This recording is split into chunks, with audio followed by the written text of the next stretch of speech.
Breaking news, iisa-isahin daw ni VP Sara Duterte ang mga BBM vlogger. Ipapatumba daw lahat ni VP Sara Duterte, lahat ng mga BBM vlogger. Naku po, ang masaklap dito mga banateros, lagi nila sinasabi sa mga vlog nila na sila na daw yung sunod. Sila na daw yung number one na ita-target ni VP Sara Duterte. Puta na, lahat ng napanood kong video nyo, lagi kayo yung number one. Sino ba talaga? Wala bang number 2, number 3 sa inyo, kundi lahat kayo number 1? Sa totoo siya, ayoko na nga dapat talaga pag-usapan to. Pero tawang-tawa ko sa mga loyalistang tanga na vlogger. Kasi lahat sila panay issue na sila daw yung number 1 na target. Kesyo sila daw yung isusunod. Number 1 daw sila. Number 1 daw siya. Number 1 si ganito, si ganyan. Putay na. Sino ba talaga? Hindi na nila alam kung sino yung mas popular sa kanila eh.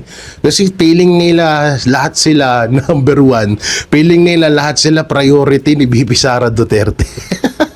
may napanood pa ako isang loyalistang vlogger, sabi niya, kayo na po ang bahala sa pamilya ko. Nandyan po, alam nyo naman po yung GCash ko. Alam nyo naman po yung GCash account ko. Doon nyo na lang. Doon yun po yung pamamaraan para masuportahan nyo po yung pamilya ko pag sa oras na ipatumba po ako ni VP Sara dahil number 1 target niya po ako. Kung lahat kayo ay ipapapatay ni VP Sara Duterte, bakit buhay ka pa? Yung isa nga nang lalaki pa eh. Tapos sasabihin nyo la target kayo ni VP Sara Duterte, number 1 kayo sa mga isusunod. Putay na gatas yung pagkamatay ng kasamahan nyo. Kawawa naman. Di sa totoo lang, naaawa na rin talaga ako. Naaawa ako dahil alam niyo yun na imbis na pagpahingahin or tawag dito, hindi na nila masyadong itutok yung issue doon kasi nga namayapa na. Puta na, ginatasan pa rin nila ng ginatasan. Ngayon, ang masaklap dito, syempre sasagot kami kasi ang pinagbibintangan nyo si VP Sara Duterte. O tignan nyo si Baklang Hukuluban, 'di ba?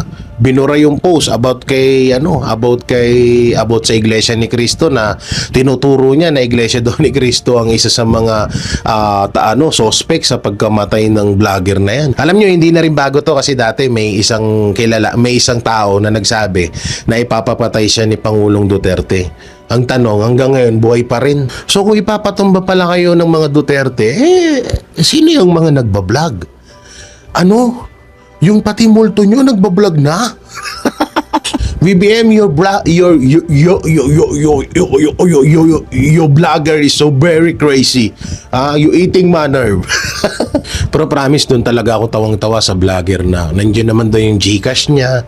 Kung sakali daw na isunod daw siya ni VP Sara dahil number 1 nga daw siya sa target ni VP Sara, nandiyan naman daw yung GCash.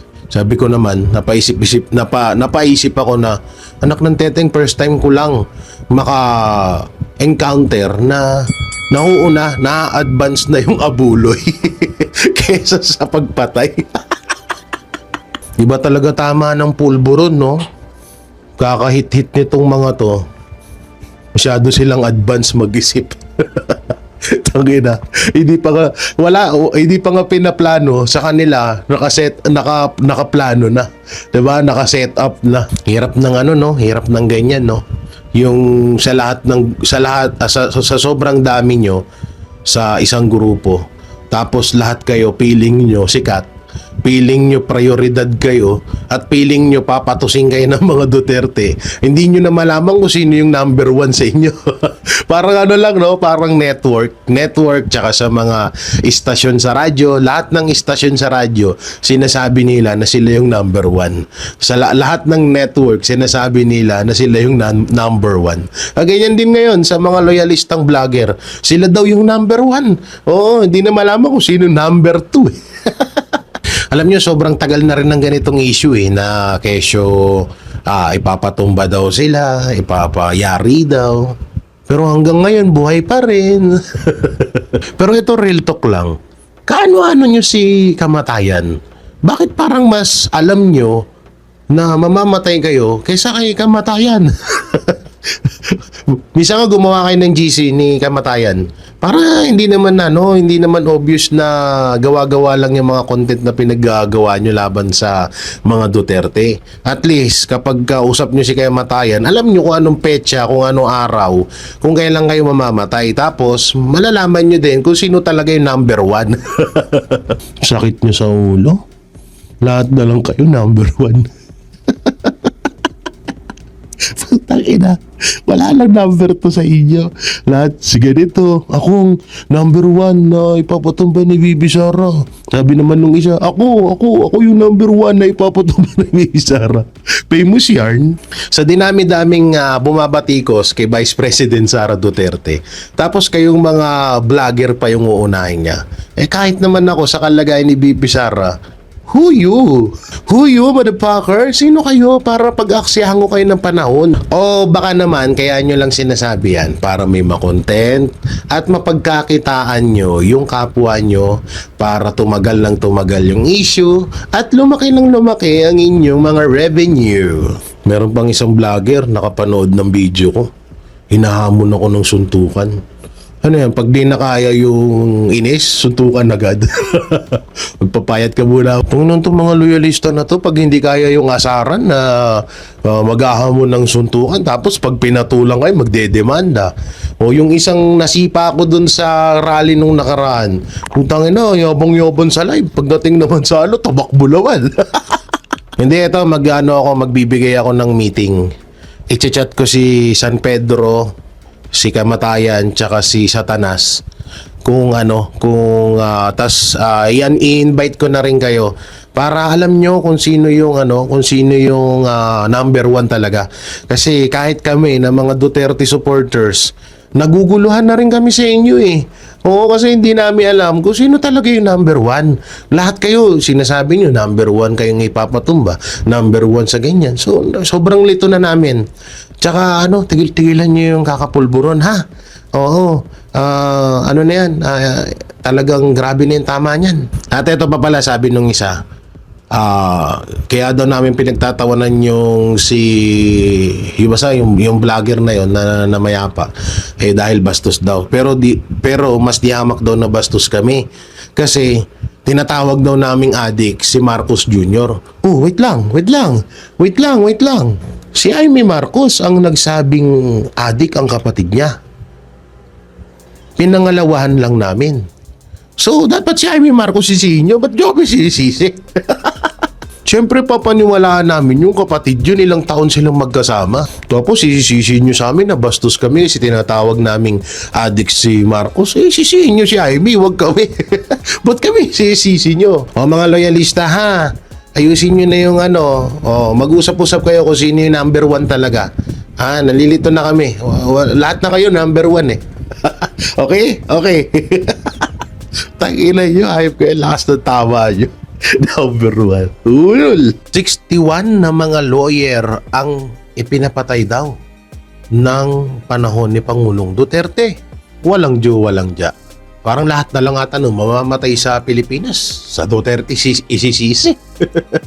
O mga kababayan, baka yung kapitbahay nyo diyang namatay kasalanan din na naman ng mga Duterte yan, ha? Ang pagkakasabi, 61 daw na mga lawyer ang namatay or dihamak daw na mas maraming namatay sa panahon ni Pangulong Duterte na mga lawyer kaysa daw sa panahon ni Marcos Senior at mga Aquino.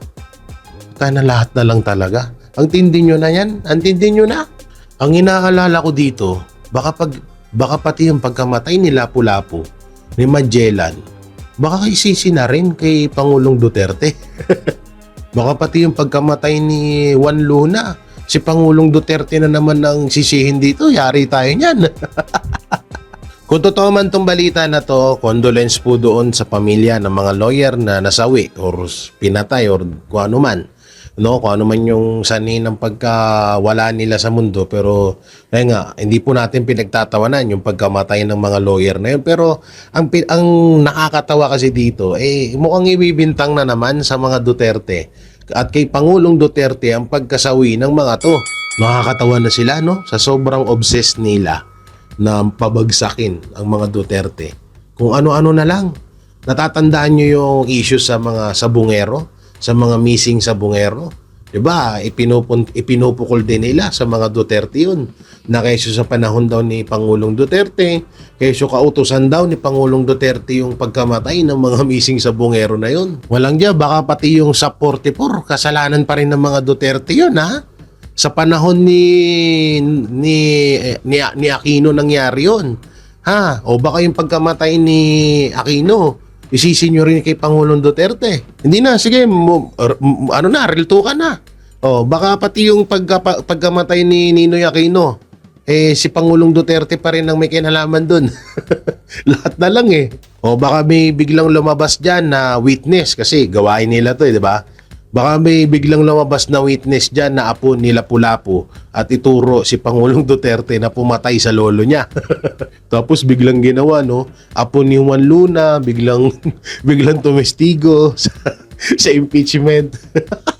Putay na, pag naiisip ko, tatawa ko. Biglang may susulpot, no? Apo ako ni Juan Luna.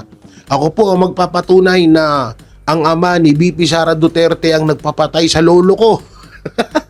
Pero real talk, ito ang katotohanan. Sa lahat ng mga pinaggagawa nyong ganyan, sa mga Duterte, kay BP Sara, kay Mayor Basti Duterte, kay Pulong, kay Kitty, lalong-lalo na kay Tatay Digong, kay Pangulong Duterte, di hamak na mas minamahal pa sila ng taong bayan dahil sa mga ka-fake newsan at kung ano-anong isinisisi nyo laban sa mga Duterte. Kaya tama yung sinabi ni Senator Alan Peter Cayetano na bakit kung ang confidential fund ay isang maituturing na matinding ebidensya para patalsikin si BP Sara Duterte, bakit yung kay Marcos Jr. ayaw nyong halungkatin? So, hindi naman ganun yung saktong pagkakasabi ni Senator Alan Peter Cayetano.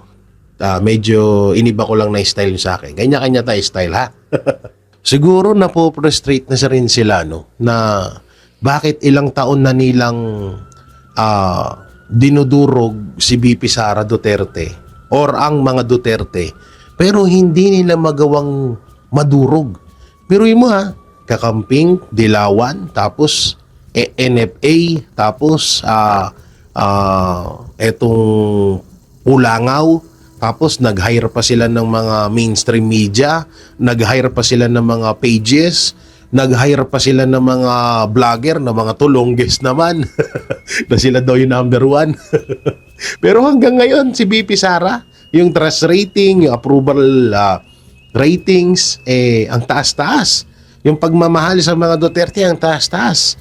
Yung impeachment nga, tingnan nyo, ilan yung nanonood, talagang nakasubaybay ang bawat Pilipino sa balita kapag ang Duterte talagang nababalita. Pero tingnan nyo, no, siguro na stress na kayo, hindi nyo kayang pabagsakin ang mga Duterte. Wawa naman. Ang mas nakakatawa pa dito, ang aga-aga nyong pinopromote, sobrang aga nyong pinroklama or pinromote ang mga Duterte, lalo na si BP Sara. Nang dahil sa pinaggagawa nyo, mas dihamak na lumalakas, mas dihamak na talagang minamahal ng taong bayan si BP Sara at ang mga Duterte. Ang tanong, sino na naman kayang witness ang makikilala natin about dito sa issue na to na 61 na lawyers daw ang ipinapatay ng mga Duterte? Yan ngayon yung binablog ng mga loyalistang tanga eh. May panibagong script, may panibagong script na naman kayo ha. Kayo ha, talagang ang ganda ng nyo, galawan nyo. Kapag binlag nung isa, bablog din nung isa. Galing. Wait lang mga banateros, yung yung bumarel kay Jose Rizal. Nakita nyo ba yung mga mukha nun? Medyo tingnan natin yung mga mukha nun ha. Kasi baka magulat na naman tayo na ang pagkamatay ni Jose Rizal ay pinamunuan ni Pangulong Duterte. Pero lahat naman to, pwera biro, lahat ng ginagawa nila to, may kabayaran naman yan. Sabi ko nga, di ba? Lalong-lalo na dun sa mga vlogger na naikinabang sa pera ng bayan, yung mga politikong naikinabang sa pera ng bayan, lahat naman yan, may bawi din dyan. yung karma, hindi man ngayon, hindi man bukas, hindi man sa susunod na buwan, may mga susunod na araw. Kung hindi man kayo ang pupuntiryahin, pupuntiryahin kayo sa ibang araw, taon, lugar, linggo, oras. No, hindi lahat ng panahon na sumasang-ayon sa inyo. Pero lahat naman din yan na sisingilin namin lahat yan sa inyo. Sisingilin namin lahat yan at sa totoo lang, lahat ng ebidensya hawak na. Kaya kapag sa oras na nakaupo si VP Sara Duterte, lahat kayo makukulong. Naku, sayang ang kinita sa pagbablog.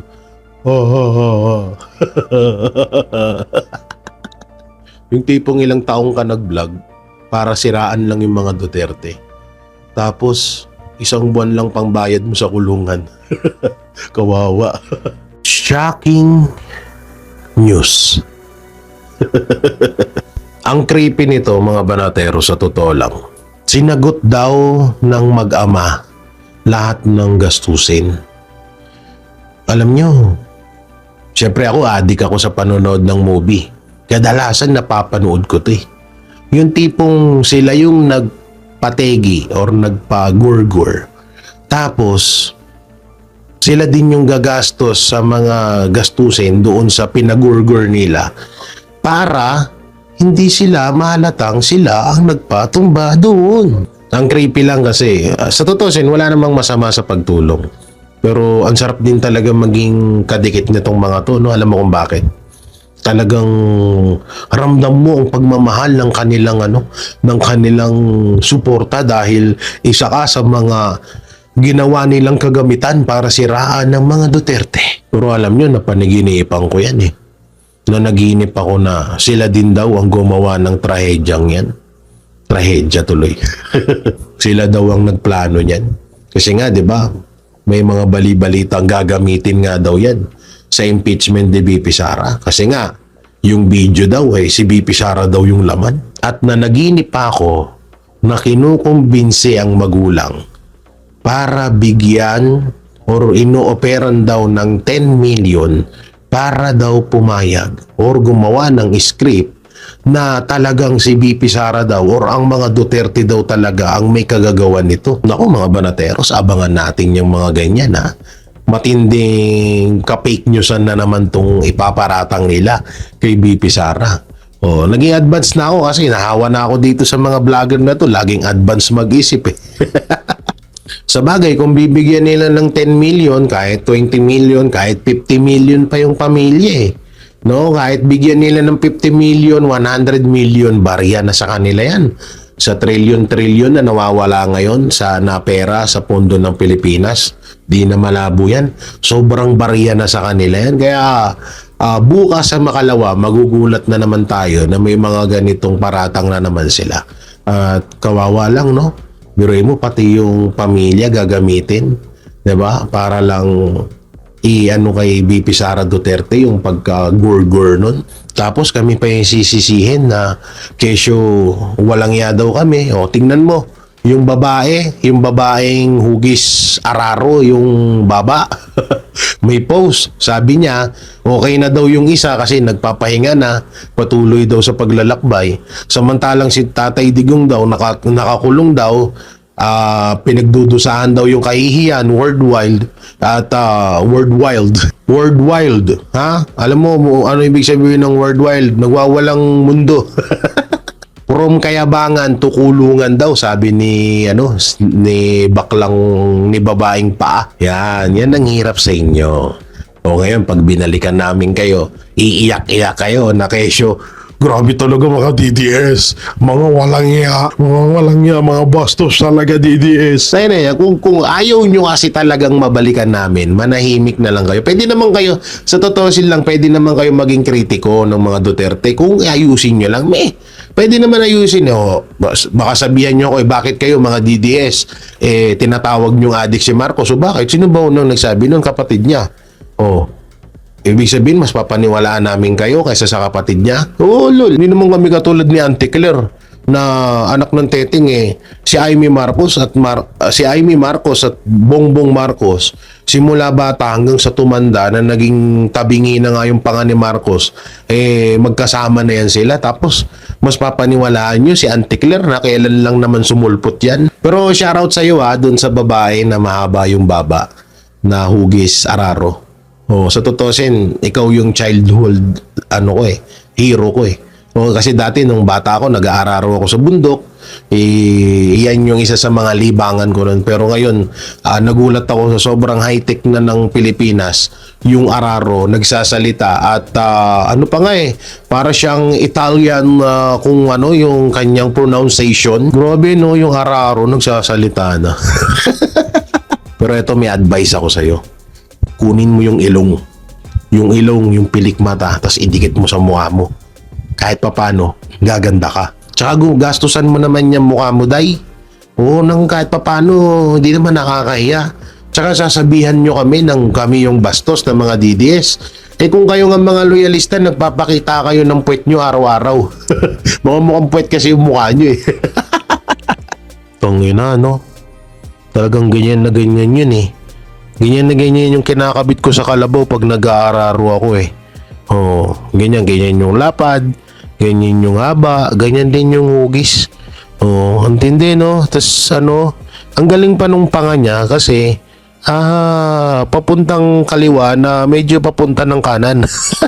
Ang galing akala ko dati ang buhok lang yung nagpa-fly away, pati din yung baba.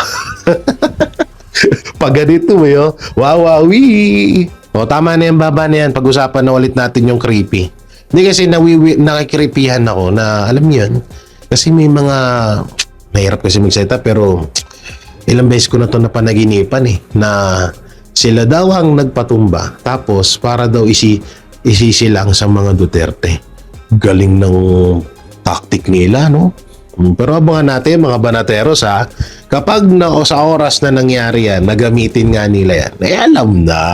Alam na this. Breaking news, vlogger ni Marcos Jr. na aksidente na pilay ang paa.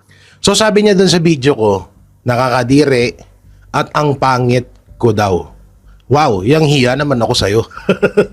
Etong vlogger na to ay matagal na rin tong nakilala ko. Nakilala ko to. Sa totoosin, may chat nga to sa akin na nangihingi siya ng tulong na banatan ko daw ang kampo nila Attorney Libayan dahil inaapi siya nito. Pero syempre, hindi naman ako tanga. Ba't ako mahingilam sa away nyo? Gago ka ba?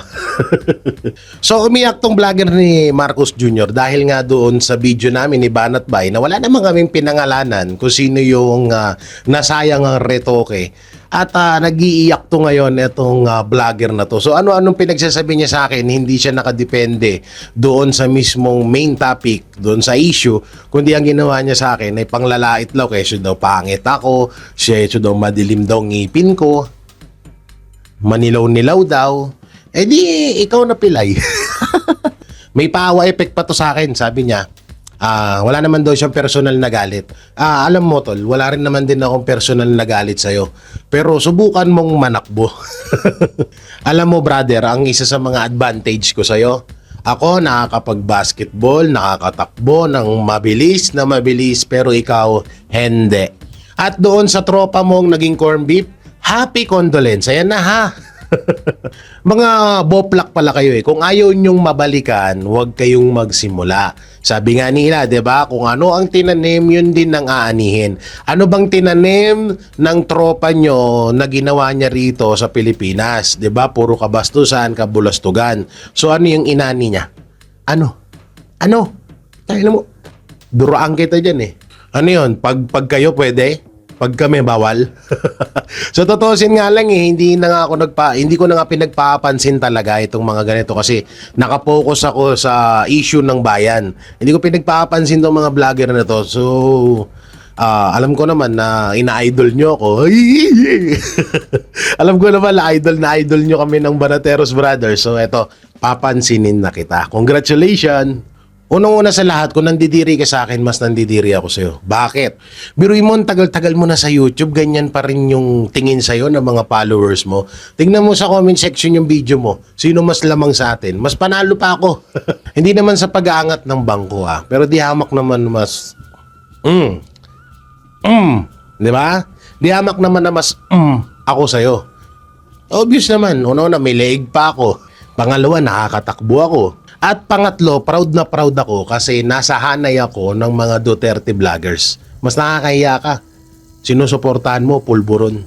Tungin ng mga to, nag-iiyakan. Ako pa nga lang yung nagsasalita sa amin Sa bagay, hindi naman kayo papansinin ng mga kasamahan ko sa Banateros.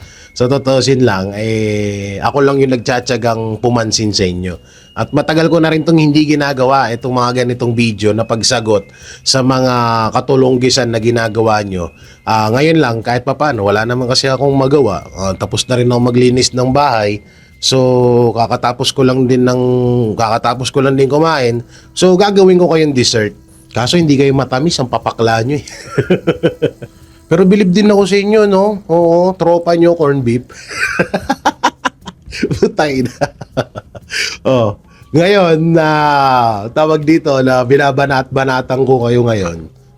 Sabi ko nga sa post ko, di ba? Jay Guevara versus all. Yan. So, may content ka na naman. Congrats, ha? Oo, may content ka na naman. Oo, dagdag revenue na naman yan sa'yo. Hindi, ano ko rin yan, donation ko para sa'yo para may pang check up ka dyan sa pilay mo. Pilay mo. O baka sabihin nyo, puro pang lalait lang ginagawa ko. Ano bang ginawa niya? 'Di ba? So, pang lalait lang din. Sa totoo, hindi naman ako nasasaktan doon sa panglalait niya. Kaso nga lang, etong mga ganitong vlogger, akala mo naman napakagwapo mo. Gwapo ka? Tingnan mo yung tsura mo. Tuminong to kung ganyan lang naman din ang gwapo sa mundo. Gustuhin ko na lang maging pangit. Natatandaan ko pa dati nung nangihingi ng tulong sa akin to Sabi niya, Jay, bro, banatan natin sila Libayan. Total, binabanatan ka rin nila noon, so banatan natin sila. Puta na, naghanap ka pa ng kakampi. Yung kila Atty. Libayan kasi, etong vlogger na to, ay kinasuhan or parang nanghingi ng tulong tong vlogger na to ngayon, parang dinedma ata. So, nagalit siya. Ngayon, yung about naman sa issue namin ng mga vlogger ni Atty. Libayan, matagal nang yun. Hindi ko naman na pinagpapansin yun. Ngayon, nangihingi ng tulong itong vlogger na to noon. May conversation kami niyan. Pwede naman ilabas kung gusto niya, kung i-request niya na nangihingi siya ng tulong sa akin. Pero hindi yan ang topic dito. Ang topic dito ay nasasaktan siya doon sa mga sinabi namin ni Banat Bay about sa mga nasayang narito. Wala naman kaming minention na pangalan doon. Tangina nyo kasi. Sinasabi ko naman ng paulit-ulit na iwasan nyo yung pulburon. Iwasan nyo yung pulburon. Yan tuloy nagiging sobrang advanced na yung utak nyo. Magtututulog kasi kayo. So sobrang idol nyo kay BBM, pati yung hindi niya pagtulog, ginagaya nyo. Ayan tuloy, yung utak nyo nagiging hangin na lang. Tapos sabihin, tana ka pa lumuha mo. Sasabihan na, pangit nito, pangit na nga, pangit pa ugali. Wow! Ikaw, sa'yo pa nang galing yan. You eating my nerve. Tapos, naghahamon siya na makipagdebate daw sa amin. At siya daw mismo ang pupunta sa SMNI. Aba, ang tingin mo sa sarili mo, importante ka? Celebrity ka? Celebrity ka? Uy, yung mga ini-invite namin sa SMNI, mga kilalang tao yun. Mga celebrity yun. Mga importanteng tao yun sa Pilipinas. Importante ka? Tangilan mo, pilay. Bobo na, pilay pa. Bars. Alam nyo, itong vlogger na to, bigla tong nawala sa mundo. Biglang nawala to. Ikaw ba naman, binaon to ng kapwa niya tulonggis din na vlogger na si Makagago. Biruin mo, dalawa na lang silang tulonggis, nagaguhan pa sila. Ang hindi ko lang talaga matanggap, sinabihan mo ako ng pangit, pero di hamak na mas pangit ka sa akin. Pangit na, pilay pa. Sa susunod nga, Martin Romualdez, Marcos Jr., kapag kukuha kayo ng vlogger, huwag naman pilay.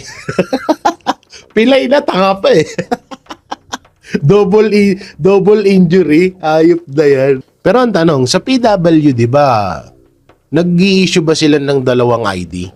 Kasi kapag PWD, syempre isang ID lang yan.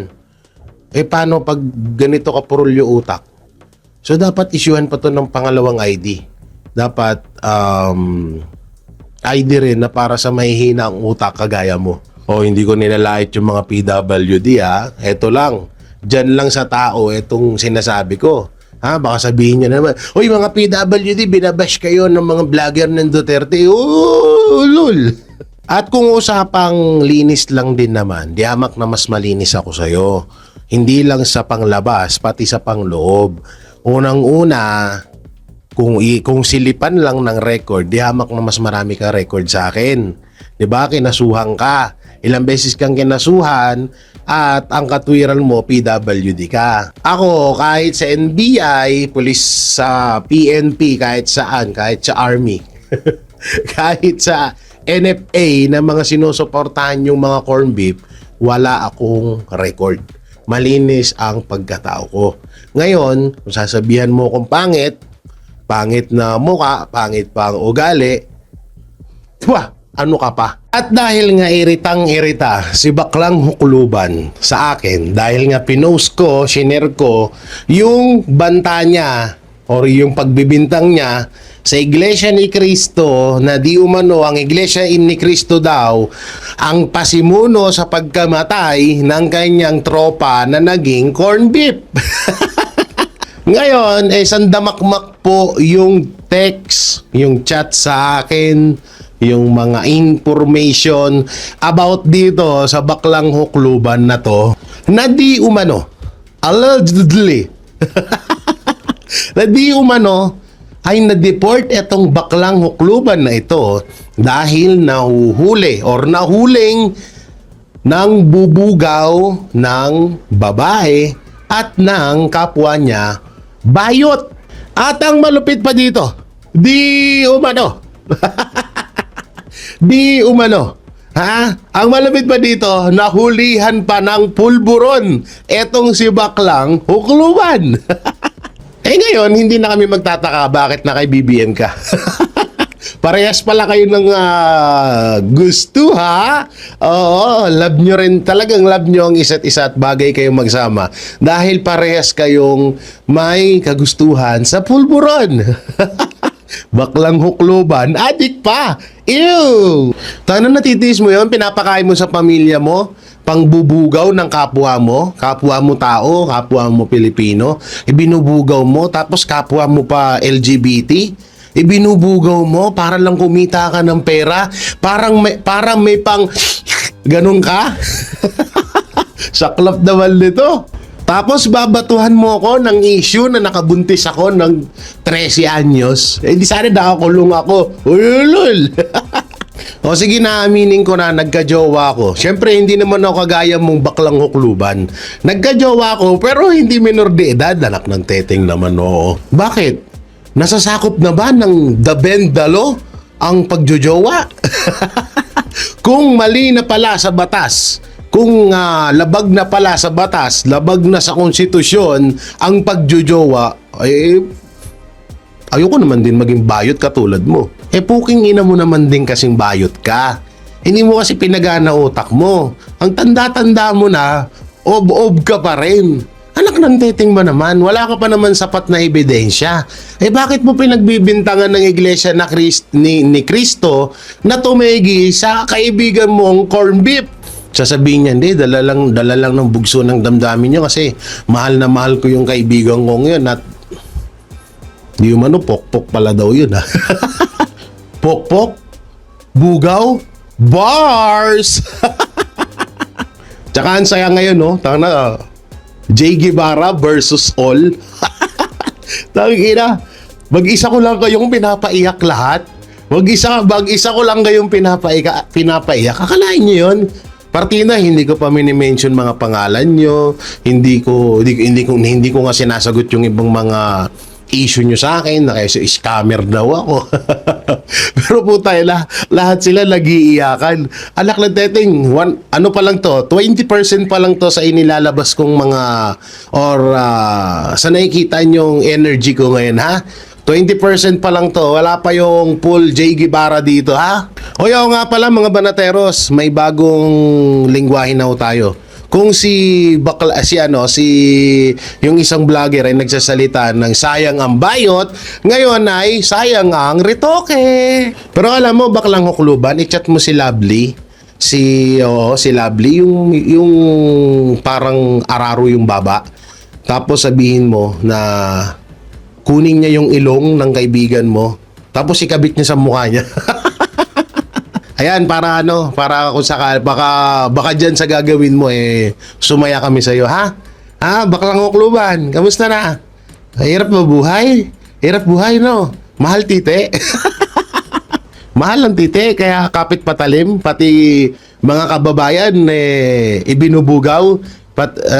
Tanginang yan. Yan ang pinakaayaw ko sa lahat ng trabaho. No, ibebenta mo yung kapwa mo, puta na, kademonyohan yan. Ha, baklang bugaw, ha? Magbago-bago na. 2026 na, oh. Tatanda ka na lang ng ganyan. Sayang ang retoke.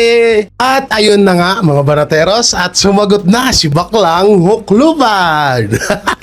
Ay, puta na. Etong baklang to, siya yung dating Duterte supporters na biglang lumihis ng landas. Kasi dito kasi sa amin, wala kasing pulburon dito.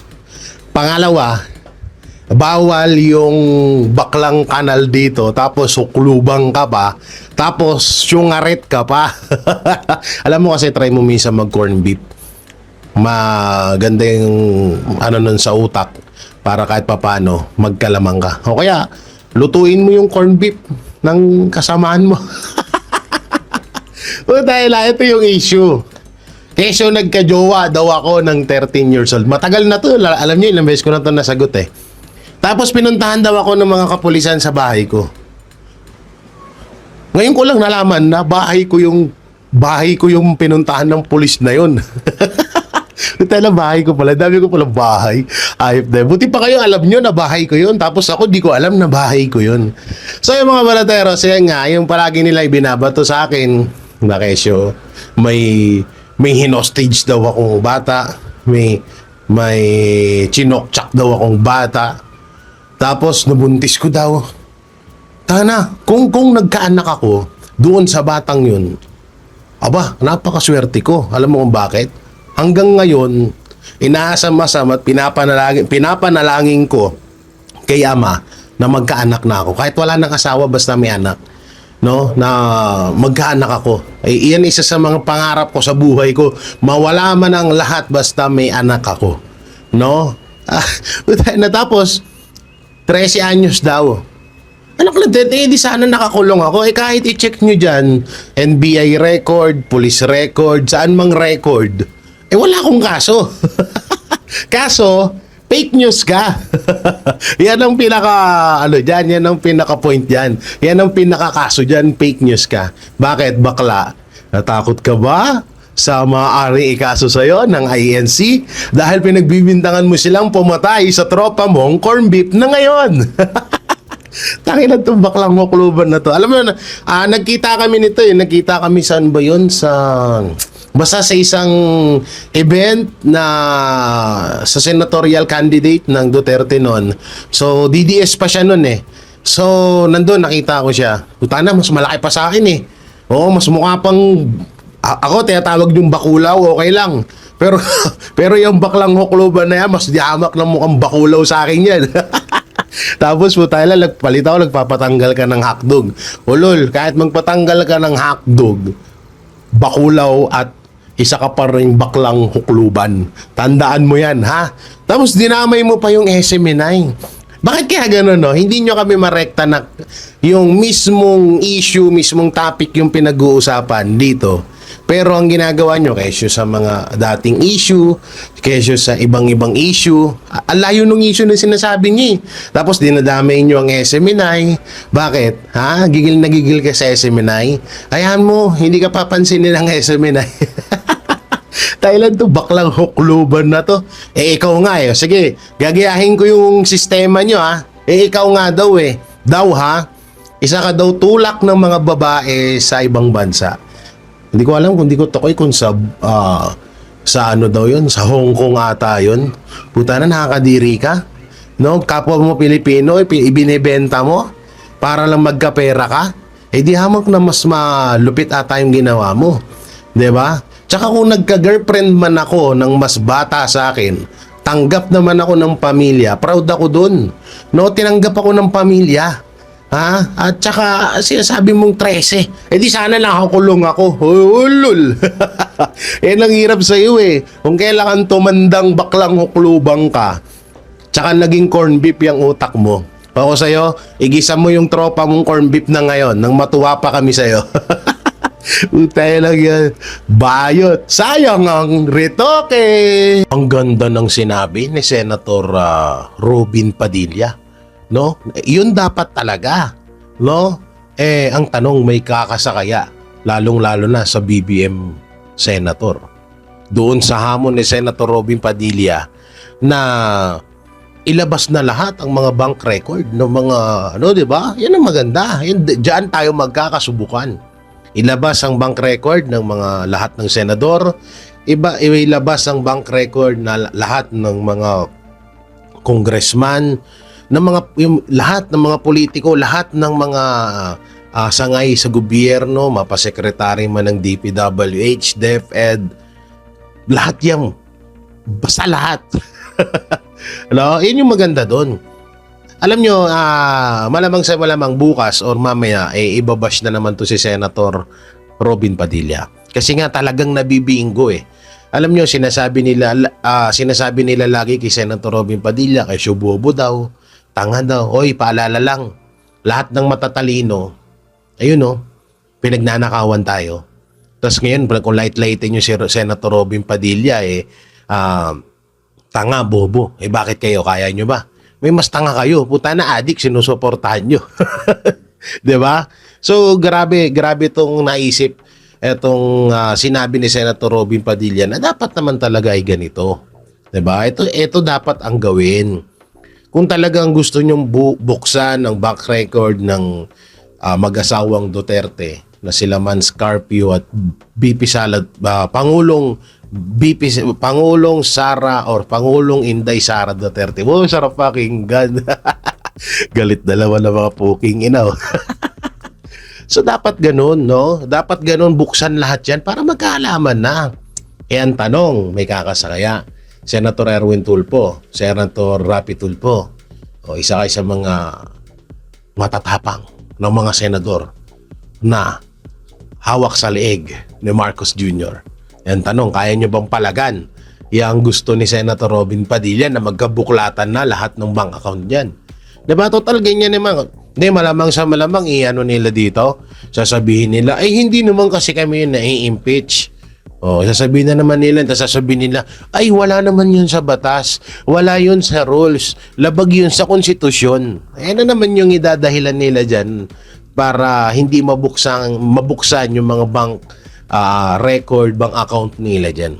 Pero good job Senator Robin Padilla. Huwag ka mag-alala. Kahit ang dami mong basher, di hamak na mas maraming nagmamahal sa'yo ng mga Pilipino. Yung basher dyan, wala yan. Walang winta yan. Ha? Walang winta yung mga basher nila. Ako, ang dami kong basher eh. Yung mga 19 kopong-kopong pang ini-issue sa akin na paulit-ulit. Hanggang ngayon, ini-issue pa rin. Diba? Ganyan talaga Senator Robin Padilla. Basta tuloy mo lang yan. Andito lang kami nakasuporta sa'yo.